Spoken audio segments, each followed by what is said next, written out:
Respected viewers, I am Adhar Barua, numerologist and Vastu expert.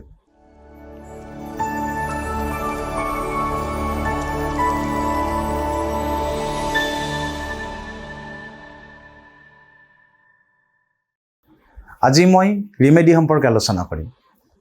আমাৰ birth চাৰ্টত জন্ম তাৰিখত, জন্ম মাহত নাইবা জন্ম লাভ কৰা বছৰটোত যদি এক সংখ্যাটো নাথাকে নাইবা এক সংখ্যাটো যদি মিছিং হৈ থাকে, তেতিয়াহ'লে আমি সূৰ্যদেৱৰ আশীৰ্বাদৰ পৰা বঞ্চিত হৈ থাকোঁ। আৰু সেইকাৰণে এক সংখ্যাটো এক্টিভ কৰি লোৱাটো খুবেই জৰুৰী। এক সংখ্যাটো যদি এক্টিভ কৰি ল'ব লাগে, তেতিয়াহ'লে কেইটামান নিয়ম যদি আমি পালন কৰি থাকোঁ নাইবা অনুকৰণ কৰোঁ, তেতিয়াহ'লে খুবেই ভাল। প্ৰথম নিয়মটো সম্পৰ্কে মই প্ৰথমতে আলোচনা কৰিবলৈ ওলাইছোঁ। প্ৰথম নিয়মটো হ'ল আমি ৰাতিপুৱা উঠি কলগছৰ তলত নাইবা তুলসীৰ তলত সূৰ্য নমস্কাৰ কৰি যদি আমি পানী ঢালোঁ, তেতিয়াহ'লে এক সংখ্যাটো লাহে লাহে এক্টিভ হ'বলৈ আৰম্ভ কৰে। আৰু পানী ঢালোতে আমি এইটো সাৱধান হ'ব লাগে যাতে কোনো কাৰণত সেই পানী ছিটিকি আহি আমাৰ ভৰিত নপৰে। দ্বিতীয় নিয়মটো হ'ল চেণ্ট গায়ত্ৰী মন্ত্ৰ।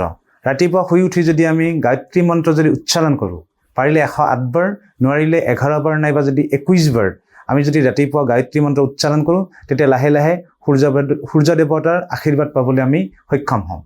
ইয়াৰ পিছৰ নিয়মটো হ'ল wear red band or red bracelet in hand. আমি হাতত ৰঙা বেণ্ড যদি পিন্ধোঁ নাইবা ৰঙা ব্ৰেচলেট যদি আমি পিন্ধোঁ, তেতিয়াহ'লে লাহে লাহে এক সংখ্যাটো এক্টিভ হ'বলৈ আৰম্ভ কৰে। ইয়াৰ পিছৰ নিয়মটো হ'ল অলৱেজ ৰেচপেক্ট এল্ডাৰ্ছ। আমি ডাঙৰক সদায় সন্মান জনাব লাগে।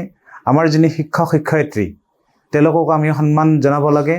আৰু আমাৰ যিখিনি ফ'ৰফাদাৰ্ছ, পূৰ্বপুৰুষ, তেওঁলোকক আমি সদায় স্মৰণ কৰি থাকিব লাগে। আৰু এই কামটো যদি আমি কৰি থাকোঁ, তেতিয়াহ'লে লাহে লাহে এক সংখ্যাটো এক্টিভ হ'বলৈ আৰম্ভ কৰে। ইয়াৰে পিছৰ নিয়মটো হ'ল আমি দুখীয়াক মচুৰ দাল আৰু গুড় দান কৰিব লাগে। আৰু এই কামটো আমি ৰবিবাৰে দিনৰ পোহৰত কৰিলে ভাল। তেতিয়া লাহে লাহে এক সংখ্যাটো এক্টিভ হ'বলৈ আৰম্ভ কৰে। ইয়াৰ পিছৰ নিয়মটো হ'ল আমি ৰবিবাৰে গৰুক ঘাঁহ খুৱাব পাৰোঁ নাইবা গৰুৱে ভাল পোৱা যিকোনো বস্তু যদি আমি খাবলৈ দিওঁ, তেতিয়া লাহে লাহে আমি সূৰ্য দেৱতাৰ আশীৰ্বাদ পাবলৈ আমি সক্ষম হ'ম। ইয়াৰ পিছৰ নিয়মটো ভিউৱাৰ্ছবিলাকে শুনি ভাল নাপাব, get up early in the morning. আমি ৰাতিপুৱা সোনকালে শুই উঠিব লাগে। আৰু যদি আমি ৰাতিপুৱা সোনকালে শুই উঠোঁ, তেতিয়াহ'লে আমি সূৰ্য দেৱতাৰ আশীৰ্বাদ পাবলৈ সহজতে সক্ষম হ'ম।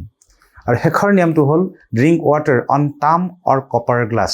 টাম নাইবা কপাৰ গ্লাছত যদি আমি পানী খাওঁ ৰাতিপুৱাৰ ভাগত, তেতিয়াহ'লে সূৰ্য দেৱতা আশীৰ্বাদ পাবলৈ আমি সক্ষম হ'ম নাইবা অতি সহজতে আমাৰ এক সংখ্যাটো এক্টিভ হ'ব। শেষত মই ভিউৱাৰ্ছসকলক ধন্যবাদ জনাইছোঁ ধৈৰ্য সহকাৰে ভিডিঅ'টো চোৱাৰ বাবে। আৰু I would like to request to subscribe my channel.